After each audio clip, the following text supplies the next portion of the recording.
Welcome, everybody, to Life in the Fast Lane Championship Edition. I am Andy Lang, along with Rocky Atkinson. Steve Merrill couldn't be with us this week. Bummer that we couldn't have him for championship race. But this is it. The whole season comes down to this. We're down to 4 drivers, 1 track. So everything that's happened this season, wipe it away. We only got 1 race to decide it all. Joining me, Rocky Atkinson from sportsmemo.com, as always.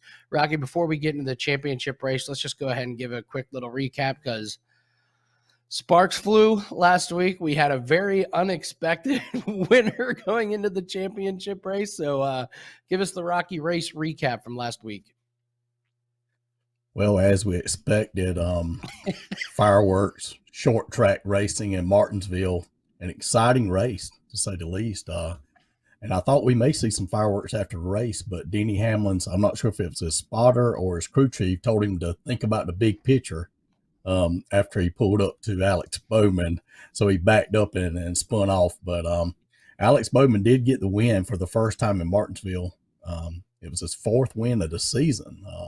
He's come on strong. We used him as a fade driver a lot. Yeah, last year made a lot of money on him, but he's done well this year.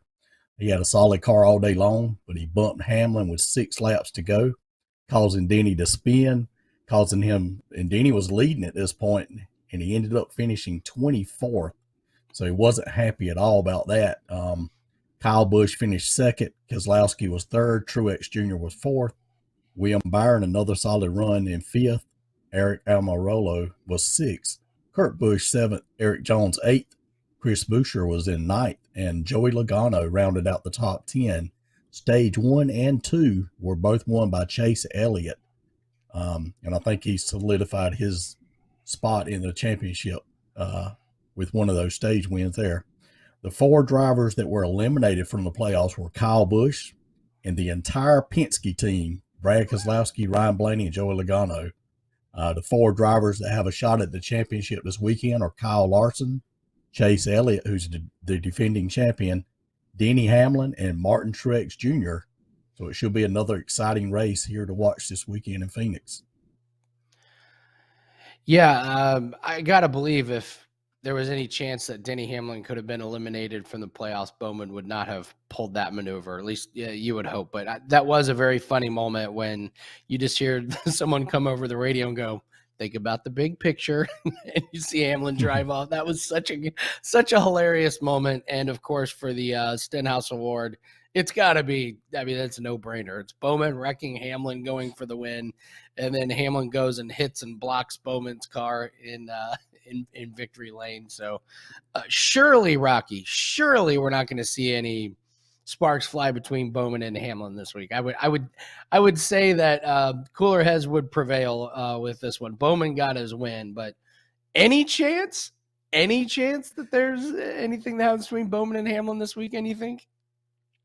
I don't think so, unless Bowman gets up there and tries to mix it up a little bit and does something stupid. I don't see him doing that. I think he kind of may lay back this race, but he didn't this past race. You know, there was a lot on the line there too.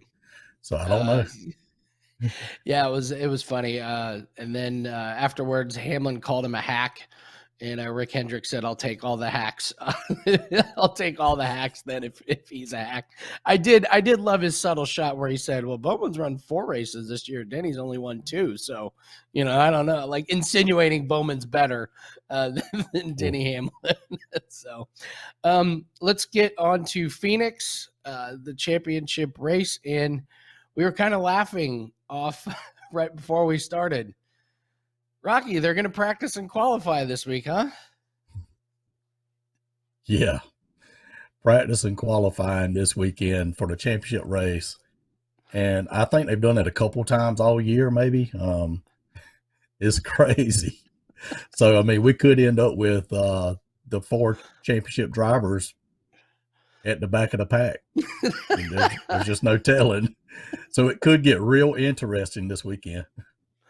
I could see someone failing its inspection and has to start from the rear. I don't know why they would introduce this when they haven't done it all year, but hey, NASCAR is NASCAR. So, all right, we're going into Phoenix, and I didn't even realize they were qualifying. I just assumed the front four would be the top four guys, but we're going to have qualifying. So, Rocky, how do you attack this from a handicapping perspective? We've got a lot of track history at Phoenix, but this is a whole different animal. I think it's kind of tough to take a lot of the track history into account because, as we've seen, championship race, most of the guys just kind of pull off to the side and let the four battle it out. So, what are you looking for as far as handicapping this race? Are you only focusing on the top four guys, or are we looking at some of the guys outside the playoffs that could have some value in head-to-heads? Yeah, definitely looking outside of the top four as well. And I'm looking at track history. I am going to go by, that. But like you say, a lot of times the top four, they kind of, the other guys will move over and let them go to the front, let them battle it out or whatever. But I'll be looking at track history. I'll be looking at momentum as well as track type. And I know one similar track is New Hampshire that I think's similar to Phoenix. And maybe a little bit of Richmond, I guess, maybe a flat track. But that's what I'll be looking at. Well, let's get into it. We're going to go over our top three drivers. I'm sure you can guess who four of them are going to be. But, Rocky, let's go to you. Just give me all three of your drivers who you're going to look at this week. Just all three at once. All right. Number one guy I'm looking at is Denny Hamlin. He's had a solid run all year. Been one of the most consistent drivers, probably second to Larson. I think Larson's dominated pretty much overall, but Hamlin has 2 wins here, 15 top fives, 19 top tens in 32 races. Average finishes 10.7 at this track, which is second best among all active drivers. Over the past 3 years here, he has 1 win, 5 top fives, 5 top tens in 7 races. Average finishes 7-1 during that time, which is 4th best among all drivers. And he has the 3rd best driver rating during that time.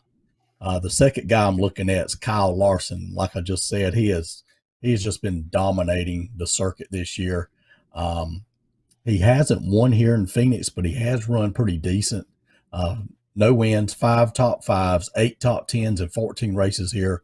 Average finish is 11.6 at this track. Over the past 3 years, 3 top fives, 5 top tens in 6 races. Average finishes 7th during that time. The third guy I'm looking at is a non-playoff driver, Kevin Harvick. He hasn't won this year. He hasn't had a great year whatsoever, but recently he's actually come around a little bit, and he's had some consistent top 5 finishes here, and he dominates at this track. 9 wins, 18 top fives, 26 top tens in 37 races here. He has the best average finish among all active drivers at 8.8. Over the past 3 years here, he has 1 win, 4 top 5 in those 7 races, an average finish of 5th, which is the best during that time. So I'm looking at Hamlin, Larson, and Harvick as my top 3 this weekend. Yeah, it's hard to argue with any of those. You get the guy who's probably been the best overall at this track over the last decade or so. He's just really, really been dominant at Harvick. Then, of course, you get the 2 in the championship. I'm going to have to throw the other 2 from the championship there, Martin Truex. I mean, he had a great performance at this track earlier this year, gets the win. And, Truex, when he gets the car dialed in and he avoids those mistakes, he's obviously one of the best, if not the best. So if he gets going and he just avoid those pit stops and no flat tires and no restart penalties, he should be in good shape. And then, of course, Chase Elliott, this is a chance to defend his title. He's been very good recently. His momentum has been good. He won a couple stages last week, and he's averaged a finish inside the top 9 in the last 3 races here. Funny enough, I was kind of doing the research. We're coming down to the championship, and over the last 3 races, Texas, Kansas, and Martinsville, the guy with the average best finish is William Byron. Of all people, William Byron all of a sudden just coming alive at the end of the season. Makes you wonder what would have happened if he'd been able to sneak into these later rounds of the playoffs. We could be looking at a William Byron run for the championship. And I'm also going to throw in Christopher Bell as kind of a dark horse, not necessarily to win, but he ran really good here, and he's been a head-to-head machine. So from betting purposes, I would like to get a good matchup with Christopher Bell. So I think when we're looking at daily fantasy, seasonal fantasy, Christopher Bell's just been money, and I would look for him to have a pretty good finish here, especially when the dust clears and you get the 4 guys out to the front. I would expect Bell to be fighting for a top 10. So I'll look at Martin Truex and Chase Elliott as guys I expect to compete for the win, and Christopher Bell as a potential head-to-head person to turn some profit on. Rocky, let's go back to you and let's talk sleepers and fades. Give me a driver that you're looking to fade, and give me a sleeper driver that we can cash in on this weekend. All right, fade driver, I'm gonna go with Ross Chastain again. Just seems like he's lost it here lately. You know, he had a good run there for a while, and I know you made a lot of money on him there for a little while over several races, but here lately he just hasn't been good, and he doesn't run well here. He has no wins, no top 5s, no top 10s in 6 races here in Phoenix. Finishes 24.7 at this track. He has one of the worst driver ratings on the circuit the past 3 years here in Phoenix as well. As far as a sleeper, just for your information, Harvick is 26-1 to win this race this weekend, which just kind of blew my mind because he's, dominated here. He hasn't been that good this year, but just throw that out there. 26-1. I think I might sprinkle a little bit on that just in case. But Joey Logano stood out to me. He's at 20-1, and he's run pretty decent here. 2 wins, 7 top 5s, 14 top 10s in 25 races here in Phoenix. Average finish 13.4. Over the last 3 years here, he has 1 win, 3 top 5s, 5 top 10s in those 7 races. Average finish of 11.5 during that time. And he has led the second most laps here the past 3 years at 421 laps led, only behind Kyle Busch with 491 laps led. So I'm looking for Logano. I'll probably look for a head-to-head matchup or something with Logano, see if I can find some value there. That's Rocky Atkinson at sportsmemo.com, professional NASCAR handicapper. And Rocky, you do all kinds of sports. You're off to a great start. NBA, NHL, all those sports. So congratulations on a good year in NASCAR, and awesome start to some of these seasons. For my sleeper, I'm going to go with, I mentioned him, William Byron. Why not? He's been running up by the front. There's a chance he could sneak into the top 4. He's not been shy about running inside the top 5 and even help blocking for his teammate, Kyle Larson at times. That could be an interesting dynamic if he gets up there, and he could provide some much needed support for Chase Elliott or Kyle Larson. But regardless, he's the only guy that's finished average inside the top 5 the last 3 races in NASCAR. So I have to go with Byron, and we keep fading him. Poor Ryan Newman. But when a guy's running bad, you just fade him. It's a good way to add profits to your bankroll. Ryan Newman got involved in an accident, finished 32nd. It's just another horrible finish for him. There's pretty much no head-to-head matchup he can't lose at this point, or he can't win at this point in his career. You mentioned retirement might be very close, and he's sure racing like there's not a lot of motivation there. So car's not running good. He's not racing well. So I'm going to be fading Ryan Newman again. All right, Rocky, let's do it. Let's get to our best bets. Final best bets of the year, Rocky Atkinson on sportsmemo.com. Rocky, final best bet for the 2021 season. What is it? Well, the matchup I'm looking at was a premium matchup I gave out last week, and I lost it. It's Harvick over Bowman, and Bowman finishes with his first top 5 finish ever, first win at Martinsville. But I'm going back with this matchup again this weekend. I think we got some value here. Hopefully it won't be too juiced when it comes out. I've mentioned Harvick, 9 wins here, top 26 and 37 races.